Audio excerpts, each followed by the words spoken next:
Welcome to The Learning Curve, the podcast for parents and educators, where we discuss positive parenting and supporting your child on their learning journey. As parents, we all want to provide the best possible environment for our children to learn and grow. But with so much information out there, it can be overwhelming to know where to start. In this podcast, we will explore practical tips and strategies for promoting positive parenting practices that can help your child thrive. From building strong relationships to fostering independence, we will cover a range of topics that will help you support your child's learning journey and promote their overall well-being. Join us each week as we interview experts in the field, share real-life stories from parents just like you, and provide actionable advice to help you navigate the challenges of parenting in today's world. Whether you're a new parent or have been parenting for years, we believe that every parent can benefit from a little extra support and encouragement along the way. So let's get started on this journey of positive parenting and supporting our children's learning together. Today we have a special guest, and she is Edna Ang. She is an ICF certified family and youth empowerment coach. And she's also a founder of Your Future Forward, where she helps mothers to reconnect with their teens and coaching youths to unravel their talents within. She has a great passion for guiding teenagers to find their drive, confidence, and courage to reach their full potential. Hi everyone, welcome to Learning Curve with Lapwine, and I'm having a very nice guest today. I'm really thankful that she's able to make time for this recording, and I got to know her through the community of tutors. And she's helping a lot of teenagers out there. She's an ICF certified family and youth empowerment coach. Help teenagers, unmotivated teenagers, to become self-driven, and for parents to stay connected with their teenagers as well. Right, of course, I will let you listen to her and let her introduce herself so that you get to know her more. Hi, Anna, welcome to our podcast, and let our audience know who you are. Hi, Lapwai. Yeah, I'm so happy, to be here with you today to share with parents on how to connect with your children to build a bond that lasts. Just a little bit about myself. I used to be a school teacher, and I've been in the education sector for the past 25 years. What made me to become a coach was actually I saw a lot of the issues that my teenage students are facing, and I want to help them, especially with motivation and relationships with their parents. That's why I became a coach. I believe that every child is unique and they possess their own unique talents. Before they can show this talent to the world, they need to have a fulfilling parent-child relationship. With this as a foundation, then the children will be able to reach their full potential. This connection should actually start when the children are very young. If it is possible, when the baby is still in the womb, you can start the connection, right? But if not, I know your children, maybe they are in the toddler stage, primary school, or even teenagers. It is still not too late to reconnect, right? I've been working with young people, from primary school all the way to 19 years old. So along the way, I have learned a lot from them, and how they are feeling, what are the things that they will love the parents to do so that they feel supported at home. This bonding with children is very important, because if you have a deep connection with your children, then children will feel that they are loved. And with this secure relationship, right, it will actually help to build resilience in them, especially during their teenage years when they are going to face a lot of changes in their life.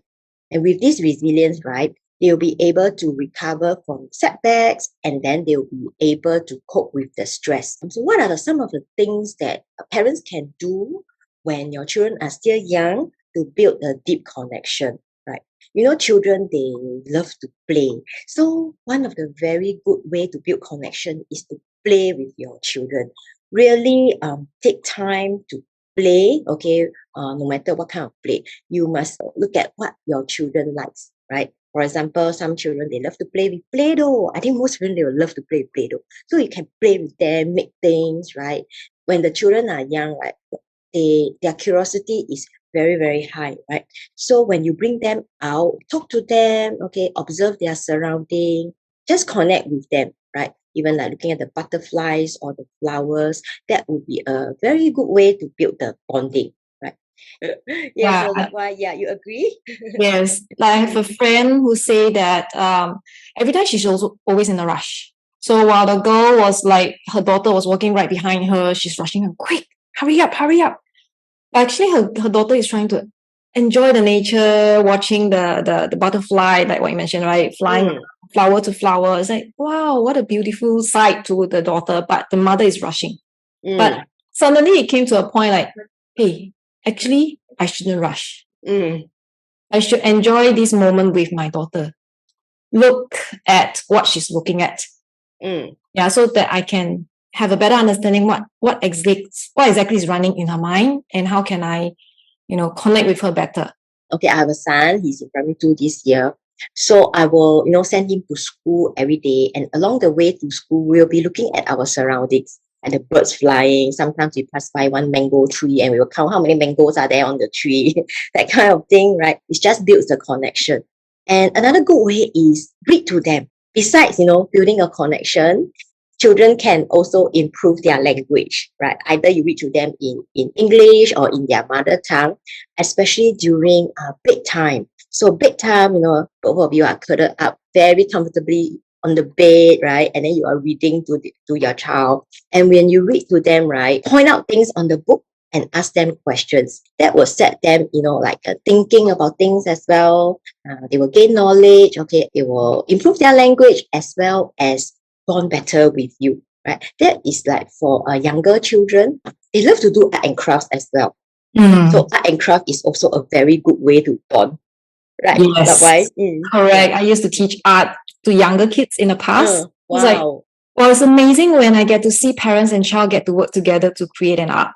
So it's really, really beautiful. Right, like it's the work of both the parent and child, and they will both feel very proud of the product. And then if they display at home, it's like, oh, they're always reminded of these such beautiful memories. Another very good thing is connect with nature. Go for nature walks. It's a wonderful thing to do. If they get some sunshine, right, not only for the kids, but for you as well, you will feel the joy, of nature. And sunshine is good for vitamin D. So you can go in the morning, the weekend. So I also conduct like family bonding activities for younger children, whereby I bring the kids and the parents to botanic gardens. We will go into the forest, and the parent and child will learn new things together. They will do crafts after that. So it's a very nice bonding activity, which I always conduct during the school holidays. Wow. And both the parents and the child will be in such a relaxed mode, and everybody's enjoying each other's presence as well, and being present at that moment. Yeah, and then the parents can also understand the children better. When the children ask me questions, then the parents say, wow, how come he ask such questions? Then you can ask such questions. Parents never know, what the child is thinking. And then there was this 7-year-old boy who said, wow, I didn't know that I could experience this in Singapore, when he saw a gigantic tree in the forest. And then the mom also said, I didn't know that he loves nature. So after that, the mom said, okay, I'll make it a point, to bring him out to nature more. Right, because they always hang around in the malls. Because the weather is hot here, so everybody will be hiding in the mall. But nature is what we should be connecting with, which is why it also keep our well-being more balanced in a way. Because when you are relaxing in that kind of nature environment, we're connecting with nature, our mood tends to feel better. Yeah. Emotion and well-being feels better as well. And that's why there are people who goes around like organizing trips to the nature. Yes. Just keep quiet and just walk and just enjoy without thinking anything else. That's where you have to, recalibrate your whole self. And another thing that, parents can do with the younger children is to draw. Yeah, so drawing is also a good way for children to express their feelings as well. And you'll be able to see, like sometimes younger children, they might not be able to express themselves very well yet. But then through their drawing, you can, you're able to see like what is on their mind. Yeah, and in those movies that we always see, right, that how the children draw and how it reflect what they're thinking in their mind. So it is true that drawing and coloring, what kind of colors they use, reflect what kind of feelings they have as well. Yes, using brighter colors, right? When they feel happy, or they're using those very darker shades. So it's a very good way, to understand your children. And you can even you can draw. You show them that you can also draw, right? So you participate in the activity together, and the children will be very happy because it's very important that they can feel your presence. So I always say, right, your presence is the children's best present because they really want you to be there to really concentrate on them. Okay, I used to have a coachee when she was there in primary 6. She was very unmotivated. So the mom, okay, looked for me. And then after I talked to the girl, I realized one thing. The girl was actually craving for the mother's attention. Yeah, the real true presence kind of attention. But then when I talked to the mother said, but I'm always there with her. What? But why did your girl say that? Then say, oh, when she's there, I'm doing my own work. So she just planted herself in the same room. She didn't pay attention to her daughter. So I told her, like, she really wants you to, show your care, not like just doing your own work, right? So after that, she took the effort to do activities together with her daughter, right? So they said she will do yoga with her at home. That was during like the lockdown. So it can't really go anywhere. But they will do yoga together and then maybe go downstairs to take walk. And then after that, their relationship improved. The girl also became more motivated. The girl was like in a twin, 12 years old. Yeah. So for the older kids, right, it's very important. The kids can feel you are there for them. When they want to talk to you, make sure you listen actively. Yes, I totally agree. The active listening everyone is talking about, it is easier said than done. Parents think that, oh, I got listened. What? I did listen. It's like, are you really listening? Are you putting down your phone, your devices, your thoughts on somewhere else and just listen to your child and be there, be present as well? Kids can feel us whether we are there or not. They are very, very sensitive on this. But we, as adults, because we have so many things to do, we feel overwhelmed. We unconsciously, of course, it's not intentional. Consciously, thoughts are not there. We are not present. We are all drifting away towards something else. And we thought that sitting there, facing them, it's there already and stuff. But actually, they can feel that you're not there and it's not enough. After many times, right, your children try to talk to the parents. And if the parents, don't really listen, after a while, they won't want to talk to you anymore. Especially the teenagers, they will go and talk to their friends instead of talking to you. And another thing I find parents like to do is parents like to give a lot of advice. But sometimes, like, teenagers, when I talk to my teenage coaches and my ex-students in secondary school last time, they said sometimes they are not asking for advice. They just want a listening ear. They just want somebody to listen to them, right? Just to be there and listen. Unless they ask you for advice. If not, you can ask them, after listening, you can ask them, so in what way can I support you, or in what way can I help? Let them tell you what kind of help they need. Yeah, that will be a much better, communication. Yeah. I think because as adults, we always think that because I have gone through life more than you, I know more than you, so I will give you the advice without you telling me. I'll give you the guidance. And we thought that we are actually helping the kids. But in actual fact, they didn't ask. Yeah. So if you tell them this, they will find that you are nagging. Yeah, and you're giving them more work. They feel more pressure. They feel more pressure, correct. When I was still teaching in the school, I have this student who, it was after school, so his phone kept ringing. Then I said, hey, why don't you pick up the phone? Then he said, it's my mother. Then I said, is your mother looking for you? Why don't you pick up? He said, I'm not going to pick up because the moment I pick up, she's going to nag. So the kids, right, they really hate this. Yeah, the teenagers, they told me, they said, okay, it's best that, parents, they really empathize with them, put themselves in their shoes. So what you can do is maybe you can think back, during your teenage years, how were you feeling? Yeah, that kind of thing, to try to bring you down to their level. So, my son is 8 years old. Sometimes I'll ask him, how can parents connect best with their children? And there's this thing that he told me, he said, when a parent wants to really understand the kid or connect with them, that the parents must enter their world where to see things from the children's perspective, from a teenager's perspective. So if you are able to do that, then the kids will be much more willing to, talk to you, to come to you when they are facing challenges. I agree. And like what you mentioned just now, right? When I think back about like our teenage years, a lot of us, even with our friends, we tend to share more rather than sharing with our parents. Because in the Yes. parents not so involved. They just make sure they feed us well, they dress us well, and that's it. Even parents moms are usually mostly at home, but at least we still feel grounded and rooted at home, even though they don't really get involved a lot. But at least we are more grounded in a way. But now kids are more sociable because of the social media. We have more influence, and we actually have more work to do. We have more support rather than lesser.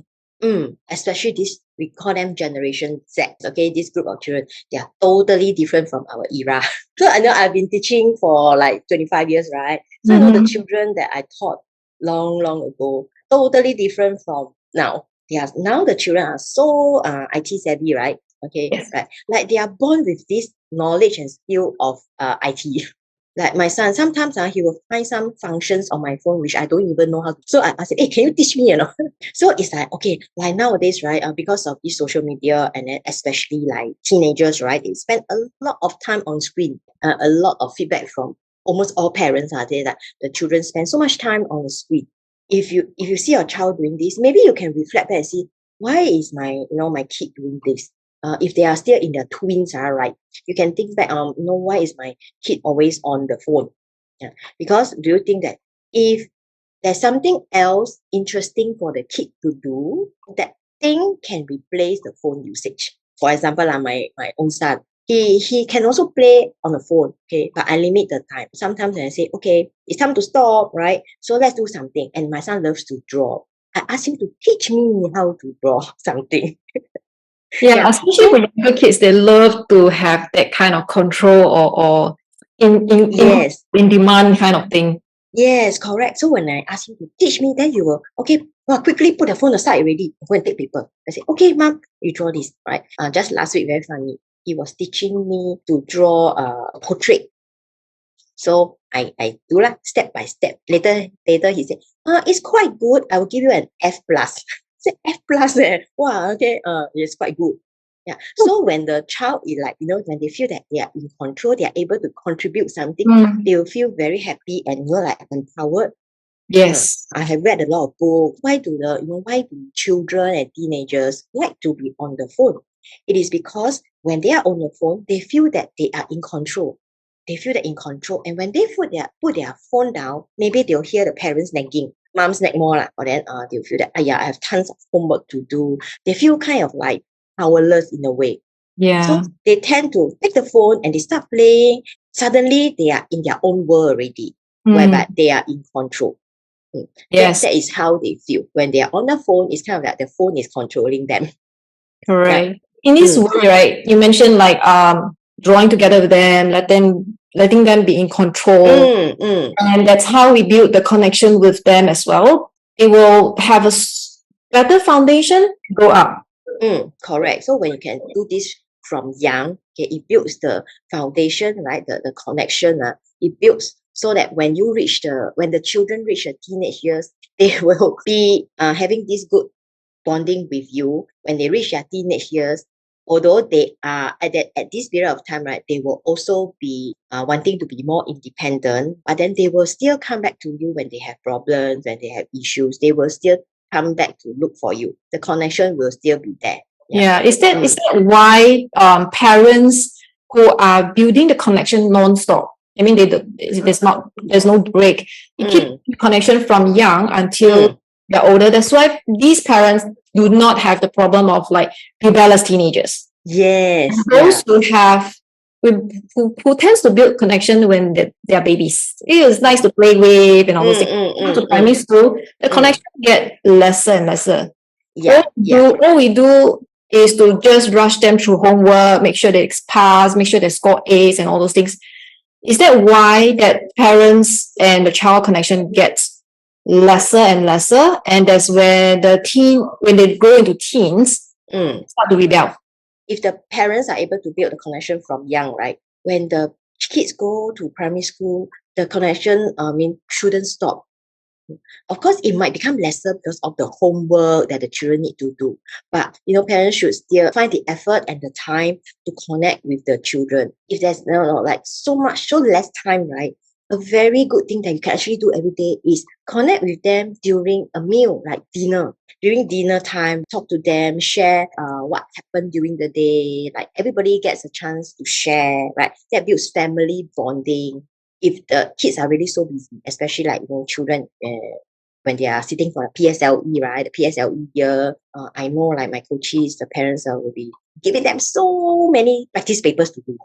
Right, so every single minute they'll be doing some practice paper, which and then they have no rest and they will be very stressed out. So it's very good, if the parents can actually support them, tell them they need a break, they need a rest. Sometimes when the brain is well rested, they can actually do better in their test. And then if you're able to connect with the child, right, they will also feel supported and more motivated to do well as well. Yeah, I agree on that. Yeah, and I have a lot of parents telling me, why is my child still not improving after sending them to so many tuitions? But like what you mentioned just now is the connection and the support system at home. How do they feel? Are they really being supported? If not, I think like what you mentioned, right? The more tuition you give them, it doesn't really help because they don't feel supported. Yeah, I learn for the sake of because you want me to learn. It's like they will feel that they are being forced. They feel that they have lost all control. Then when I ask, what do you do for a break? Then the kid will say, I will play with my phone. And fun activity. Then he said, when I play with my phone, I'm happiest. So it's like, so when they play with their phone, they have the control. It's like, wow, suddenly I have some control over something. Yeah, so they feel happiest. If like during the break time, instead of playing phone, you can ask the kids what are some of the things that you would like to do. Okay, maybe like break time, maybe 10 minutes, right? So you can do some stretching or have some nutritious snack. But then nowadays it's like in our era, right? Cannot run away from the phone, right? No, unable to run away from all these social media stuff or the IT stuff. So we can still limit them. We must also be a role model for them. Right. Yes, so it's like if you don't want them to be on the phone all the time, then you reflect on yourself. How about yourself? How is your own usage, the phone usage? Okay. Because I saw a lot of families, right, when they're having dinner outside, be it families with young kids or families with teenagers or families with adults, right, all of them will be looking at their phone. Yes, I noticed that every time we're out on a meal, right, we hit a point that please keep the phone. After we keep the phone, it's like we notice that every table around us, like everyone is on the phone. Everyone is on the phone. The young kid will be on the phone. The parents will be on the phone. So the young kids will sometimes watching YouTube, right? And then all the kiddie songs. And then teenagers will playing. Although they are out there for a meal, the whole family is not communicating with each other. Yeah, you don't feel the connection between them as well. So it would be good, if parents can set some regulations. Meal time, no phone. Meal time is a time for you to interact, to share with each other, and then to build that connection. Yes, and also we also have to be very conscious and be intentional about that because a lot of time we are unconsciously taking out the phone because we are so used to phone on our hand. Yes, correct. We forget that we have to put it down sometimes. I used to be a geography teacher. Okay, so I showed them two pictures. One in a big city, one is like a rural area with beautiful scenery and stuff. So I asked the class, who would prefer to live in this very beautiful rural area? And then who would prefer to stay in the city? So in the city, 90% of them raised their hand. 10% of them for the rural area beautiful scenery. So I asked them, why you prefer to stay in the city? Because got Wi-Fi. The 10% one, okay. Then some of them will say they love the scenery, but if there's no Wi-Fi, then it's very difficult. So still need to have Wi-Fi. Then I said, why? Because we need to watch our YouTube. We need to, play our games, online games and stuff like that. But during our era, we didn't have such things. We played with 5 stones in primary school. We can survive without the Wi-Fi. Yeah, we can survive without the Wi-Fi, right? Even for today, sometimes I will forget to bring my phone out. Never mind, it doesn't matter, right? But for the kids, they cannot. They cannot leave their phone even for a second, right? Yeah, which is why I also make plans during holidays, especially going to places where the Wi-Fi is pretty weak. So none of us can access to the internet, and every one of us will be forced to Yes. interact with it. So another common problem that a lot of the parents told me is that when the kids reach the teenage years, they won't want to go out with their parents. They don't feel like it. Right? So I say, go here. I say, no, I'd rather stay at home, play phone. Okay. Yeah, or play play game. some online game. Or Yeah. watch YouTube. But if you have a good connection since young, right, this one shouldn't be a big problem. Right? You can still ask them to go out with you. Parents nowadays have to be aware. So if you notice that your teenagers not going out with you, please reflect. It's not because their mind changed or whatsoever, but because it's all accumulated since young. Yes, correct. So they don't feel connected. So they would rather not go out with you. They would rather to connect with the computer or the phone than or play games with their friends online. Correct. Yeah, it's all built up since young when we are doing things and not doing things together in the past. There are a lot of media talking about the well-being, the mental well-being of teenagers, right? Yes. But especially in our society, whereby the pressure of getting good grades is very great. So the children always feel very stressed. What you can do is you really need to watch out for signs of burnt out or stress in your teenagers and provide support. Yeah, especially when now is a semester 2, end of the year exam is coming up very soon. So especially those children who are sitting for their national exams, they will be even more stressed. Right? So you can provide support by watching out and then talking to them, how can I support you? Is there anything that I can do for you? Yeah, talk to them, right? Because I think they all want a listening ear. It's just that if they find their parents naggy, they wouldn't want to talk to you. You might think that, but I didn't build this connection when my kids were younger. So what can I do now? So what you can do is, if the kids are not talking to you, I know I have some students who really don't talk to the parents at all due to some conflicts that happen when they were much younger. So if something like this happen, right? Firstly, what you can do is you reflect back. What were some of the incidents, Maybe as parents, we might not remember, it happened too long ago. But for the kid, it is a great thing, right? If they felt that, their feelings have hurt, right? They will keep this in their heart for no matter how long, even when they grow up into adult. This thing will actually affect them, affect their overall well-being, affect how they perform, how can they reach their full potential or not. So what you can do is you reflect back, okay, see, and then you can list them down, right? What are some of the things, okay? And then you want to have a good talk with your child. You get the child to tell you the true feelings, okay, deep down, how do they feel? Firstly, you can say, how do you feel about yourself? Because sometimes parents unknowingly, right, will say hurtful things, which will actually hurt the child's feeling and lower their confidence. So if you have done that, then you can have a good talk with your child, right? And you must tell the child, I will just listen. I won't say anything. Just sit there and really listen. No criticism, no defending yourself. Just really listen. So when you can listen with a sincere heart and listening ear, right?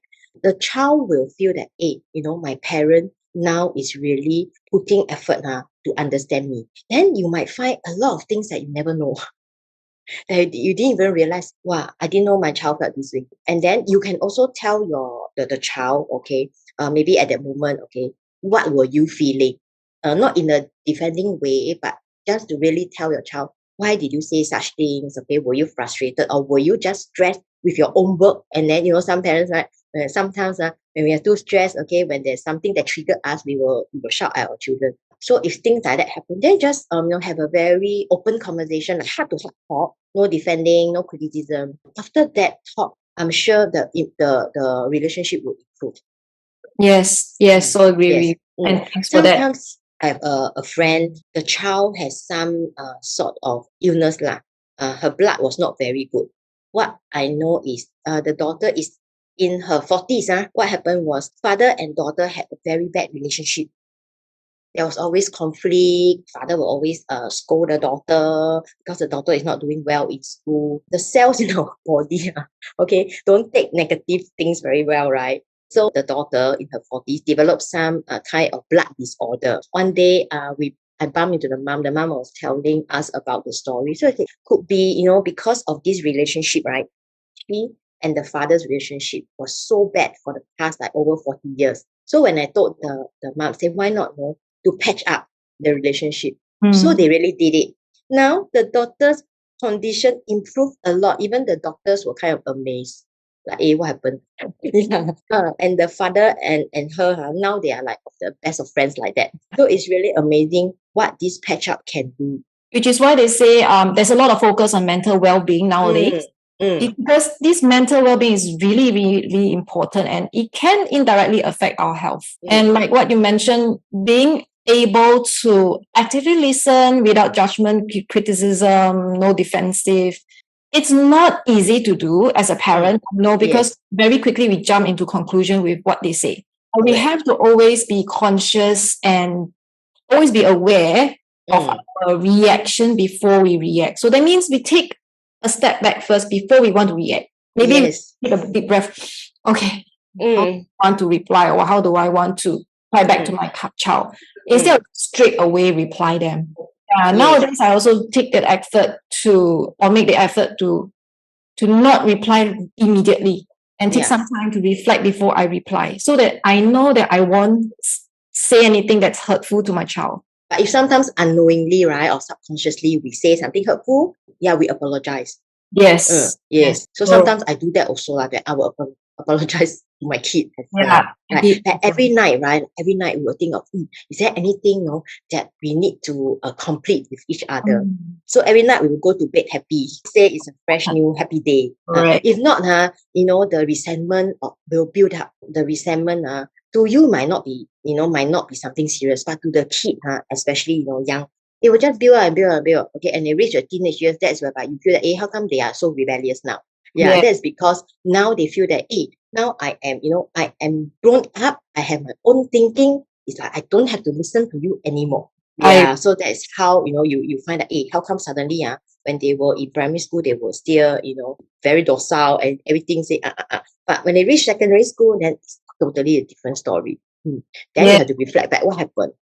With what Edna has already shared here, I hope audience and parents who are listening in, right, be more aware of our reactions and our intentions of how we want to bond and communicate with our children. Thanks, Edna, for sharing so much. It is so useful, and with examples as well, at least we can relate and resonate as well.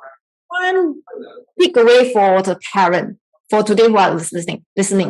What is one big takeaway that you want to give to the parents? Okay, one big takeaway is believe in your child. When you believe in them, that is the best motivation factor for them to reach their full potential. Before the child can believe in themselves, right, the parents need to believe in them. Yes. Sometimes we feel doubtful about what we do. But if we have someone who believes in us, we tend to be more motivated and more confident to do what we want to do. Yes. Wow. Yeah. Thank you so much, Edna. And I hope this is really, really useful for you as a parent as well, and everyone out there who is listening.